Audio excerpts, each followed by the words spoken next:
abusia ya sign ababiem awie mechia obi biara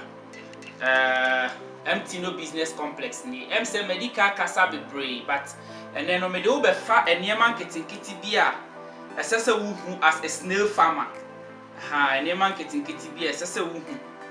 de di kan no eye emoa na wo beyen omo no omo dan no edan na wo beyen omo wo mu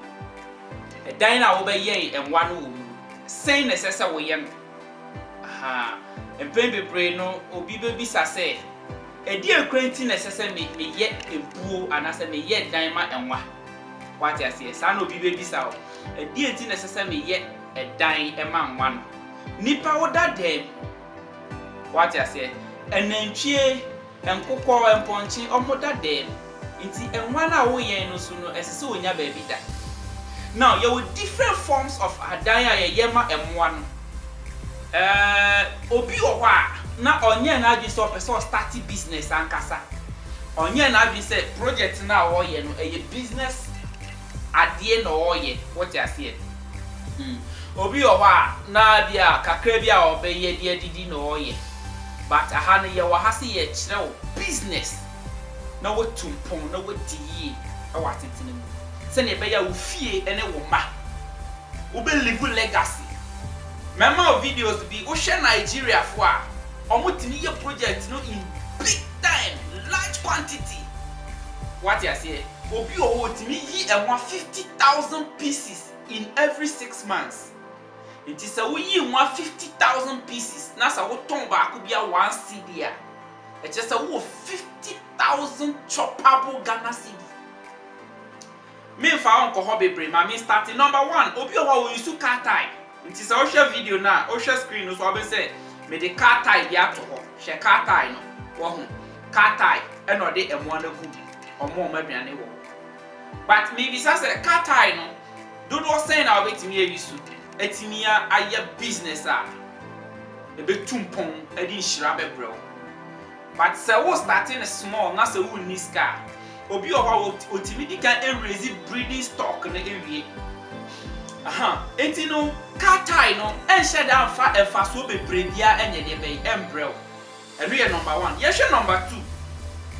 2 no eye wooden box nti say o hwe box say ya eno no ye bobo na ye de net access na ye tu entokro wase eno no sa no esese wonya black soil na odi gu box ni wodi loamy soil anase clay soil nkwa ya wo mo ani nyina be wu wodi loamy soil anase clay soil nkwa ya wo mo ani be wu nti ye de black soil anase loamy soil what you say sene be ya entimi ma esio engine mu bebre ene no so entimi ma esio enwi enfree mu bebre emwa no omo wo mulema omo wo ba bi omo da omo wo ba bi omo tena nti ba bi sa na omo pe ena loamy soil no so no anase black soil no mostly na calcium any some nutrients bi wa anwani a omo di emo munya nkwa nti emwa bi ho be hwe ne yam no wo be kunu na be hwe ne yam na anwia wo ni mu anase tete ayese sebe na janan no wo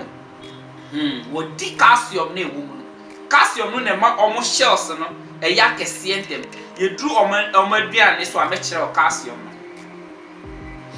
okay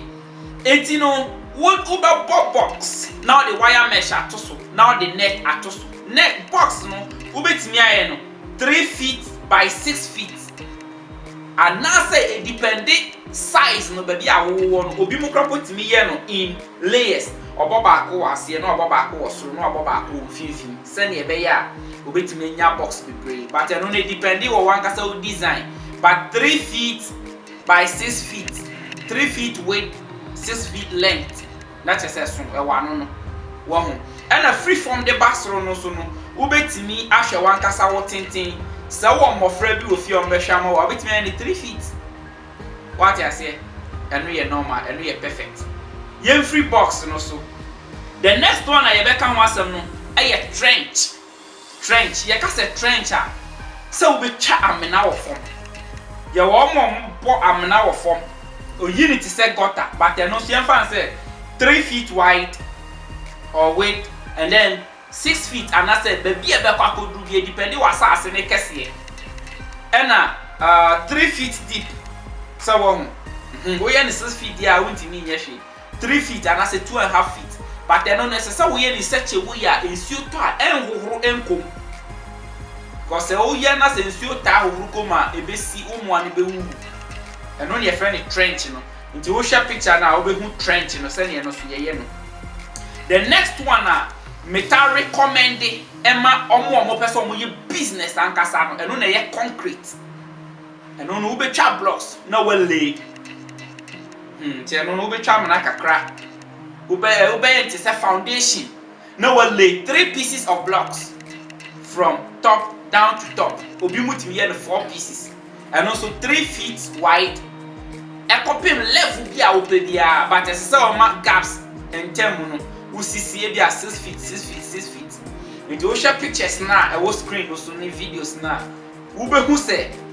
when ye concrete pen eno no betimi use for the next 50 years and say enyeshi but make sure say eno so no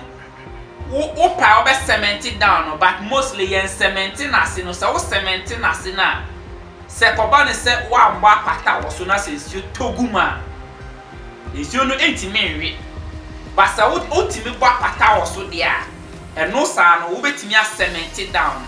wo na afi wo de black soil and as a loamy soil no agu eno ano no na afi wo bo wo de nwia abo esoro no wo de wire mesh atoso na wo de net atoso send ye be ya emua bi ntimi nkom emua bi ti say once na bi wo ha wo pa obetu kosua aku enwa no so sa kosua ne bebobo ada ne emua akoha wo nwa no entatia bi mu so betimi awuram ena ada emua hodo nkusie ne nkotre omu nyina betimi awuram akohwe wo nwa ma no akodi mua ma no what ya say enoma bi ti say kwa kwado bi so mo sa area ho betimi abi wuram abe ha kanka bi okwa obi kanka bi ba ko bi ohwe nwa sei no nti wo yesa na se wo secure ne sa na eno anu no wo nwa ne ye face omo ye okay bi anto wo be feel okay ti say de omo wo feel no what ya say and the next one last one na meka ho asem no eno ye friend free range no say ne tie ne say eno no wo be ye ne ti say wa bo apata but wo be ji hu nyina with wire mesh na wo dua nkontomre ni menkan ni body e na de wo na wa to enwa na gu nti ho no be feel it say de omo wo bush ankasa omo wo ngule mankasa what ya say but no kure wo ni say baby omo wo no wo na wo hwe wo nti abri nyina no ese say wo make sure say aduane ni nsuo be available to them. But the entire main town recommend the microphone says sa wonnam mu a sa wonnam afuo ni mu sana utimi tia enwama ni bi so abra wonnim sa wutia wo so sa no mo be wu ba sa wo yobi a wunni adaje a da bia baba be hwe wo nwa na omo no motaye sa free range no but then also no entamboa bebre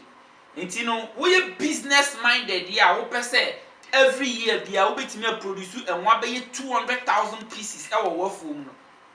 Mr. Justice say woody sika be shim na wa ye concrete pen no and as a wooden pen no for that for enti ebusuafo me de mo besi ha ne na de aka no me de besom so the next episode we are going to talk about how to feed your snails and how to take proper care of your snails. May da obi biara se onyame nhira wo bia. Bye bye.